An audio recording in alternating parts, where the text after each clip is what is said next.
Assalamualaikum warahmatullahi wabarakatuh. Nama saya Muhammad Fahmi bin Ismail. Nombor matrik 13 DKM 19F1118. Okay, dan sekarang saya akan menerangkan mengenai case study subjek DJJ50212. Okay, dan syarikat yang saya pilih adalah syarikat Gemilang Maintenance Service Sdn Berhad. Okay, seterusnya ini adalah berkenaan company background dia. Okay, Gemilang Maintenance Service Sdn Berhad was incorporated on the 10 August 1996 to undertake the award of the privatization of building maintenance support service for federal government buildings.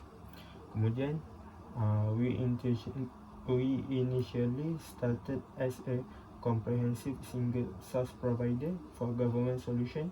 Since then, we have been involved in other commission facilities in institution.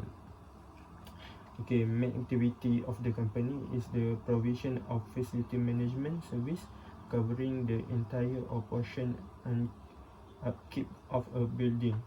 Our solution span across product, service, applications, process, and we strive to cover the entire maintenance need of our focus markets. Gemilang operates and maintain the service through in-house team or through license contract specialist as per specific requirement by client or government statutory bodies. We are an ISO company since July 2004. Dan ini adalah berkenaan skop bisnes dia. Terdapat 3 skop bisnes. Yang pertama adalah general building service, yang kedua mechanical and electrical, dan yang keempat civil and structural. Dan ini adalah berkenaan team member Gemilang Maintenance Service. Ia terdiri daripada board of director, managing director, general manager, operation manager, head of corporate, head of administration, audit, commercial sector, conservation sector, human resource, admin, training, manager executive, operation manager, building head, executive clerk, mechanical system, electrical system, civil and structural, and building service. Okay, kemudian mengenai application of maintenance system. Terdapat 4 application of maintenance system. Yang pertama adalah proactive maintenance, yang kedua preventive maintenance, yang ketiga predictive maintenance, dan yang keempat adalah corrective maintenance.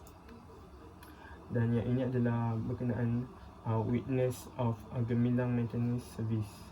Okay, yang pertama witness dia adalah out of control maintenance cost, yang kedua unscheduled maintenance, dan yang ketiga time management. Dan ini adalah suitable maintenance untuk Gemilang Maintenance Service.